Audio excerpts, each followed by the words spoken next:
ಒಬ್ಬ ಹುಡುಗಿದ್ದ, ಯವ ಎಲ್ಲ ಮಕ್ಕಳದವಿಲ್ಲಿ ಏನು ಅರ್ಥ ಮಾಡ್ಕೊಳ್ಬೇಕು ಅಂತಂದ್ರೆ, ಹುಡುಗ ಹೆಂಗಿದ್ದ ಅಂತಂದ್ರೆ ಅದ್ಭುತವಾಗಿರ್ತಕ್ಕಂಥ ಜ್ಞಾನ ಅವನೊಳಗಿತ್ತು. ಜ್ಞಾನ ಅವನೊಳಗಿರ್ತಕ್ಕಂಥ ಕಾರಣದೊಳಗೆ, ಹುಡುಗರ್ಯಾ ಏನು ಹೇಳಕತ್ತೈತಿ, ಯಾಕೆ ಮಾತಾಡಕತ್ತೀರಿ, ಒಂದು ಕೂಡಿಸ್ರಿ ಅವ್ರಿಗೊಂದು ಹೇಳ್ತಾನೆ. ಅಲ್ಲಿ ಯಾರೋ ಒಬ್ರು ಹೋಗ್ರಲ್ಲಿ.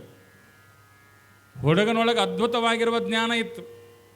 ಎಷ್ಟು ಜ್ಞಾನ ಇತ್ತು ಅಂತಂದ್ರೆ, ಉಳ್ಳವರ ಮಕ್ಕಳೆಲ್ಲರಿಗೂ ಸಹಿತ ಪ್ರಶ್ನೆಯನ್ನು ಕೇಳಿರ್ತಕ್ಕಂಥ ಕಾರಣದೊಳಗೆ ಉಳ್ಳವರ ಮಕ್ಕಳೆಲ್ಲ ಉತ್ತರ ಬಾಯಿ ಒಳಗೆ ಬರದೇ ಇರತಕ್ಕಂಥ ಕಾರಣದೊಳಗೆ ಹುಡುಗ ಕೈ ಎತ್ತಿತಾನೆ ಶಾಲೆ ಒಳಗೆ.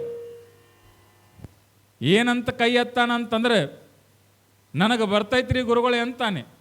ನನಗೆ ಬರುತ್ತೆ ಅಂದ ಗುರುಗಳು ಹೇಳ್ತಾರೆ, ಏನಂತ ಹೇಳ್ತಾರು ಅಂತಂದ್ರೆ, ನೀನು ಉತ್ತರ ಕೊಡೋಕೆ ಯೋಗ್ಯನಲ್ಲ, ನೀ ದೂರ ಕೊಡಂತಾರೆ. ಹುಡುಗ ತಾನ ಎದಿ ಒಳಗೆ ಜ್ಞಾನದ ಜ್ಯೋತಿ ಹತ್ತಿರ್ತದೆವ. ಬಡತನ ದಾರಿದ್ರ್ಯ ಒಂದು ಕಡೆ ಇದ್ರೆ ಹುಡುಗ ಹೇಳ್ತಾನೆ, ಗುರುಗಳೇ ನನಗೆ ಉತ್ತರ ಗೊತ್ತದ, ನಾ ಹೇಳೇ ತೀರ್ತೀನಿ ಅನ್ನತಕ್ಕಂಥ ಮಾತನ್ನ ಶಿಷ್ಯ ಹೇಳ್ತಾ ಇದ್ದಾನೆ. ಹೇಳುವ ಕಾಲಕ್ಕೆ ಗುರುಗಳು ಅಂದರು, ತಗೋ ಹಂಗಾದ್ರೆ ಬೋರ್ಡ್ ಮ್ಯಾಗ ಬರೀ ಅಂದರು. ಹುಡುಗ ಕೈ ಒಳಗೆ ಚಾಕ್ ಪೀಸ್ ಕಡು ತಗೊಂಡು ಬಂದು ಬೋರ್ಡ್ ಮೇಲೆ ಬರೀತಾನೆವ. ಬರೆಯುವ ಕಾಲದೊಳಗೆ ಅರ್ಥ ಮಾಡ್ಕೊಳ್ಬೇಕು. ಹುಡುಗ ಬಂದು ಬರೀತಾನೆ, ಬರೆದಾಗ ಉತ್ತರ ಸರಿ ಇರ್ತದ. ಸರಿ ಇದ್ದ ಕಾಲಕ್ಕೆ ಗುರು ಇರ್ತಕ್ಕಂಥವ ಏನು ಮಾಡ್ತಾನೋ ಅಂತಂದ್ರೆ, ವಿದ್ಯಾರ್ಥಿಗೆ ಶಹಬಾಷ್ ಅನ್ನಂಗಿಲ್ಲ. ಎಲ್ಲಿ ಹುಡುಗಗೆ ಶಹಬಾಷ್ ಅಂತಂದ್ರೆ, ಹುಡುಗಿರ್ತಕ್ಕಂಥವನಿಗೆ ಅಹಂಕಾರ ಬಂದು ಬಿಡ್ತದ. ಈ ಕೆಳಜಾತಿ ಅವ ಎಲ್ಲಿ ಮೇಲೆ ಎತ್ತರಕ್ಕೆ ಬೆಳಿತಾನಂತ ತಿಳ್ಕೊಂಡು ಅವ್ರು ಹೇಳ್ತಾರ, ಸುಮ್ಮನಾಗಿ ಬಿಡ್ತಾರೆ. ಮತ್ತೊಬ್ಬನಿಗೆ ಕೇಳ್ತಾರ, ತಮ್ಮ ಇದು ಸರಿ ಐತೇನು, ಇದು ನೀನು ಬರೀ ಉತ್ತರ ಅಂತಾರೆ. ಹುಡುಗ ಬರೀತಾನೆ, ಅವನು ತಪ್ಪು ಬರೀತಾನೆ, ತಪ್ಪು ಬರದಿ ಅಂತಾನೆ. ಅವಾಗ ಕೆಳಗೆ ಕೂತ ದೂರದೊಳಗೆ ಕೂತಿರ್ತಕ್ಕಂಥ ಹುಡುಗನಿಗೆ ಸಮಾಧಾನ ಆಗೋದಿಲ್ಲ. ಯಾವಾಗ ಸಮಾಧಾನ ಆಗೋದಿಲ್ಲಲ್ಲ, ಹುಡುಗ ಕೇಳ್ತಾನೆ, ಅಯ್ಯ ನಾನು ಬರೆದಿರೋದು ಸರಿಯೋ ತಪ್ಪು ಅಂತ ಕೇಳಿದಾಗ, ಸರಿ ಐತಿ ಸುಮ್ಕೊಂಡಂತ. ಅವಾಗ ಆ ಹುಡುಗ, ಸಣ್ಣ ಹುಡುಗ ತೀರ್ಮಾನ ಮಾಡ್ತಾನಿವ, ಇವತ್ತು ನನ್ನ ಧ್ವನಿ 4 ಜನರ ಮಧ್ಯೆ ಈತ ಮುಚ್ಚಿರಬಹುದು. ಇವತ್ತು ನನ್ನ ಧ್ವನಿ ಈತ 4 ಜನರ ಮಧ್ಯೆ ನನ್ನ ಧ್ವನಿಯನ್ನು ಬಂಧಿಸಿರಬಹುದು. ನಾಳೆ ನಾನು ಗರ್ಜಿಸಬೇಕು. ಹೆಂಗೆ ಗರ್ಜಿಸಬೇಕು ಅಂತಂದ್ರೆ, ಶಿಕ್ಷಣ ಅನ್ನತಕ್ಕಂಥದ್ದು ಹುಲಿ ಹಾಲಿದ್ದಂಗ ಅದನ್ನು ಕುಡಿದಿರ್ತಕ್ಕಂಥವನ್ನ ಗರ್ಜಿಸಬೇಕು ಅಂತಕ್ಕಂಥ ಸಾಧನೆಯನ್ನು ಮಾಡಕ್ಕೆ ಹುಡುಗ ತಯಾರಾಗಿ ನಿಲ್ತಾನೆ. ಓದ್ತಾನೆ, ರಾತ್ರಿ ಹಗಲು ಅನ್ಲಾರದೆ ಓದ್ತಾನೆ, ಹೋರಾಟ ಮಾಡ್ತಾನೆ. 4 ಜನ 4 ಥರದ ಮಾತನಾಡಿದವ್ರ ಮುಂದೆ ತಾನು ಬೆಳೆದು ನಿಲ್ತಾನೆ. ಹೇಳ್ತಾನೆ, ತುಳಿರಿ, ನನ್ನನ್ನು ತುಳಿರಿ. ಹೆಂಗೆ ತುಳಿತೀರಿ ಅಂತಂದ್ರೆ, ನಿಮ್ಮೊಳಗೆ ಎಷ್ಟು ಶಕ್ತಿ ಐತಲ್ಲ ಅಟ್ಟು ತುಳಿರಿ. ನೀವು ತುಳಿದ್ರೆ ನಾ ಯಾವತ್ತೂ ನಿಮಗೆ ಹೆದರಂಗಿಲ್ಲ. ಒಂದು ಮಾತು ನೆನಪಿಟ್ಕೊಳ್ರಿ, ನಾ ಏನದಿರಿ ಅಂತಂದ್ರೆ ಬೀಜ ಅದೀನಿ. ನೀವು ನೆಲದಾಗ ತುಳಿದ್ರೆ ನಾಳೆ ಒಂದು ದಿವಸ ಗಿಡವಾಗಿ ನಿಮಗೆ ನೆರಳು ಕೊಡ್ತೀನಿ ಅನ್ನತಕ್ಕಂಥ ಮಾತನ್ನು ಹೇಳ್ತಾನೆ ಹುಡುಗ. ಹುಡುಗ ತಾಯಿ ಲಕ್ಷ ಕೊಟ್ಟು ಕೇಳ್ರಿ, ಮುಂದೆ ಹೋಗಿ ದೊಡ್ಡವ ಆಗ್ತಾನೆ. ದೊಡ್ಡವ ಆದಾಗ ಈ ದೇಶಕ್ಕಾಗಿ, ಸ್ವತಂತ್ರಕ್ಕಾಗಿ ಭಾಳಷ್ಟು ಜನ ಹೋರಾಟ ಮಾಡ್ಯಾರಿವ. ಇವತ್ತು ನಾವೆಲ್ಲ ನೆಮ್ಮದಿಯಿಂದ ಕೂತೀವಿ ನೋಡ್ರಿ. ಇವತ್ತು ನೆಮ್ಮದಿಯಿಂದ 4 ತುತ್ತು ಅನ್ನ ಉಣ್ತೀವಿ. ನಮ್ಮ ಉತ್ತಾರದೊಳಗೆ ನಮ್ಮ ಹೊರದಕ್ಕೆ ಹೆಸರು ನಮ್ಮ ಅದಾವ, ನಮ್ಮ ಆಸ್ತಿ ಅದಾವ, ನಮ್ಮ ಸಂಪತ್ತು ಅದಾವ, ನಮ್ಮ ವೈಭೋಗ ಅದಾವ. ಇವೆಲ್ಲವೂ ನಮ್ಮ ಅದಾವು ಅಂತಂದ್ರೆ ನಮಗೆ ಸ್ವತಂತ್ರ ಐತೈತಿ. ಇವೆಲ್ಲ ಅದಾವ ತಾಯಿ, ಅರ್ಥ ಮಾಡ್ಕೊಳ್ಬೇಕು.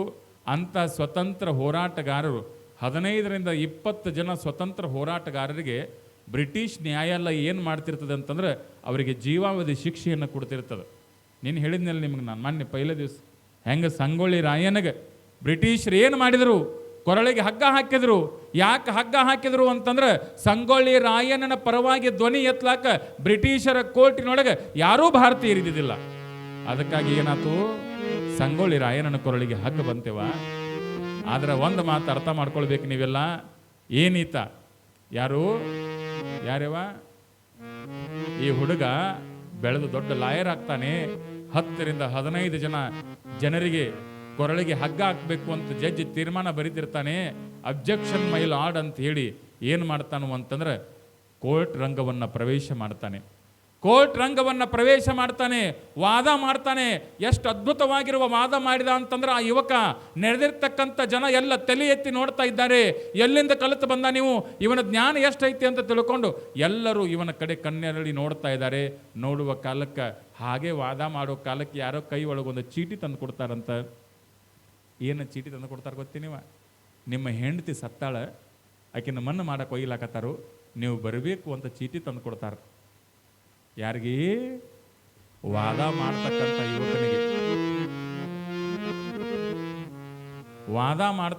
ಯುವಕನಿಗೆ ಏನು ಮಾಡ್ತಾರಿ? ನಿನ್ನ ಹೆಂಡತಿ ತೀರು ಹೋಗ್ಯಾಳ ಅಂತ ಹೇಳಿ ಚೀಟಿ ತಂದು ಕೊಡ್ತಾರೆ. ಚೀಟಿ ತಂದು ಕೊಟ್ಟಿರ್ತಕ್ಕಂಥ ಕಾರಣದೊಳಗೆ ಚೀಟಿಯನ್ನು ಓದಿರ್ತಕ್ಕಂಥವ ಚೀಟಿ ತನ್ನ ಕಿಶೆದಾಗ ಮಡಿಚಿಟ್ಕೊಳ್ತಾನ, ಮುಂದೆ ವಾದ ಹೊರಸ್ತಾನ. ಹೆಂಡತಿ ಮನೆಗೆ ಹೋಗೋದು ಆಗತ್ತಿಲ್ಲ ಗೊತ್ತಿಲ್ಲ ಅಂತ ತಿಳ್ಕೊಂಡು ವಾದ ಮುಂದುವರಿಸ್ತಾನ. ತಾಯಿ ಏನು 15ರಿಂದ 20 ಜನ ಇನ್ನೇನವರು ಮರಣಗಂಬವನ್ನು ನೇನನ್ನು ಏರುತ್ತಿರ್ತಕ್ಕಂತಹ ಎಲ್ಲರೂ ಕಣ್ಣೀರನ್ನು ಹಾಕ್ತಿರ್ತಾರೆ. ಅವರ ಕುಟುಂಬದವರು ಬಂದಿರ್ತಾರೆ. ಅವರಿಗೆ ಹೊರಗೆ ಬಂದು ಒಂದು ಕಿಮ್ಮತ್ತಿನ ಮಾತು ಏನು ಹೇಳ್ತಾನು ಅಂತಂದ್ರೆ, ನಿಮ್ಮವರೆಲ್ಲ ಜೀವ ಉಳಿದು ಅನ್ನೋ ಮಾತು ಹೇಳ್ತಾನೆ. ಹೆಂಗಂತ ಅವರೆಲ್ಲ ಕೇಳ್ತಾರೆ.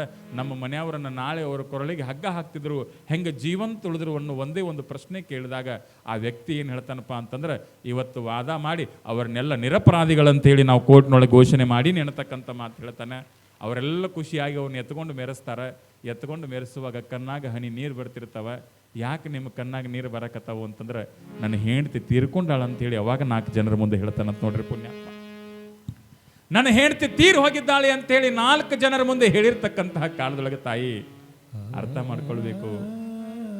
ಹೋಗಿ ಹೆಂಡತಿಯ ಮಣ್ಣಿಗೆ ಇನ್ನು ಚಿತೆಗೆ ಬೆಂಕಿ ಇಡಬೇಕು ತಾಯಿ. ಚಿತೆಗೆ ಬೆಂಕಿ ಇಡುವ ಕಾಲಕ್ಕೆ ನನ್ನವ ಆತನೇ, ಬೇರೆ ಯಾರೂ ಅಲ್ಲ ಪುಣ್ಯಾತ್ಮ. ಆತ ಬೇರೆ ಯಾರೂ ಅಲ್ಲ ತಾಯಿ. ಇವತ್ತೇನು ಜನ್ಮ ಜಯಂತಿಯನ್ನ ಆಚರಿಸಿಕೊಂಡು ಇಡೀ ಜಗತ್ತಿನೊಳಗೆ ಬಹಳ ದೊಡ್ಡ ಸಂವಿಧಾನ ಕೊಟ್ಟು ಉಳ್ಳವರ ಎದೆಗೆ ಒದ್ದು ಅಕ್ಷರವನ್ನ ಇಲ್ಲದವರ ಬಾಳಿಗೆ ಕೊಟ್ಟಿರ್ತಕ್ಕಂತಹ ಡಾಕ್ಟರ್ BR ಅಂಬೇಡ್ಕರ್ ಅವರು ಅನ್ನತಕ್ಕಂಥದನ್ನ ತಾವು ತಿಳ್ಕೊಳ್ಬೇಕಂತ ಮಹಾನ್ ವ್ಯಕ್ತಿತ್ವ. ಅಂದ್ರ ತಾಯಿ, ಈ ಜೀವನದೊಳಗೆ ಕಷ್ಟ ಪಡ್ಲಿಕ್ಕರ ಏನೂ ಸಿಗಂಗಿಲ್ಲವ. ನೋಡ್ರಿ, ಎಲ್ಲ ಮುದ್ದು ಮಕ್ಕಳದಾವ ನೋಡ್ರಿ. ಆ ಮಕ್ಕಳಿಗೆಲ್ಲ ಏನು ಹೇಳೋದು ಅಂತಂದ್ರೆ, ಜೀವನದೊಳಗೆ ಕಷ್ಟಗಳು ಬಂದಾಗ ತಂದೆ ತಾಯಿಗಳನ್ನ ಒಟ್ಟ ಬೈಯಕ್ಕೆ ಹೋಗ್ಬೇಡ್ರಿ ತಮ್ಮ. ಕಷ್ಟಗಳು ಯಾಕೆ ಬರ್ತಾವು ಅಂತಂದ್ರೆ ನಮ್ಮನ್ನು ದಷ್ಟ ಪುಷ್ಟ ಮಾಡಕ್ಕೆ ಬರ್ತಾವು. ಅರ್ಥ ಆತ? ಕಷ್ಟಗಳು ಯಾಕೆ ಬರ್ತಾವು ಅಂದ್ರೆ ನಮ್ಮನ್ನು ದಷ್ಟ ಪುಷ್ಟ ಮಾಡಕ್ಕೆ ಬರ್ತಾವು. ಆತ ವ್ಯಕ್ತಿಯು ಸಹಿತ ನನಗೆ ಶಿಕ್ಷಣ ಸಿಗೋದಿಲ್ಲ ಅಂತ ತಿಳ್ಕೊಂಡು ಶಿಕ್ಷಣದಿಂದ ವಂಚಿತನಾಗಿರ್ಬೋದಾಗಿತ್ತು. ಆ ವ್ಯಕ್ತಿ ಹಂಗೆ ಮಾಡಲಿಲ್ಲ. ಅವ ಏನು ಮಾಡಿದಪ್ಪ ಅಂತಂದ್ರೆ, ನಾನು ನನ್ನ ಜನರಿಗಾಗಿ ಹೋರಾಟ ಮಾಡಬೇಕು ಅಂತೇಳಿ ಸಂವಿಧಾನ ಬರೆದ್ರಲ್ಲ ತಾಯಿ. ಎಂತಹ ಸಂವಿಧಾನ ಗೊತ್ತೇನ್ರಿ? ಇವತ್ತು ಅದನ್ನು ಮುಟ್ಟಕ್ಕೆ ಹೋದ್ರೆ ಅಂಜಿಕೆ ಬರ್ತದೆ ಕೆಲವು ಜನಕ್ಕೆ. ಯಾಕೆ ಹಂಗೆ ಬರೆದಿಟ್ಟು ಹೋಗ್ಯಾರೋ?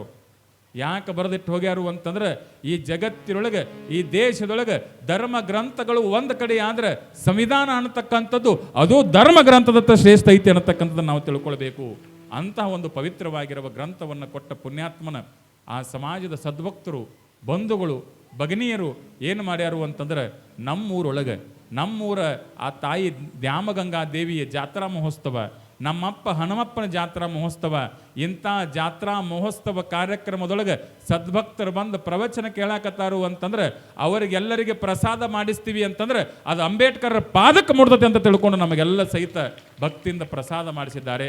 ಅವರಿಗೆಲ್ಲ ಆ ಮಾರುತೇಶ್ವರರು, ದ್ಯಾಮಗಂಗಾ ದೇವಿ, ಆ ಈಶ್ವರಲಿಂಗ ದೇವರು ಅವರಿಗೆ ಸದಾವಕಾಲ ಆಯುರ ಆರೋಗ್ಯ ಭೋಗ ಭಾಗ್ಯ ಧನಕನಕಾದಿ ಸಂಪದಗಳನ್ನು ಕೊಟ್ಟು ಕರುಣಿಸಲಿ ಅನ್ನತಕ್ಕಂಥ ಮಾತನ್ನು ಹೇಳ್ತಾ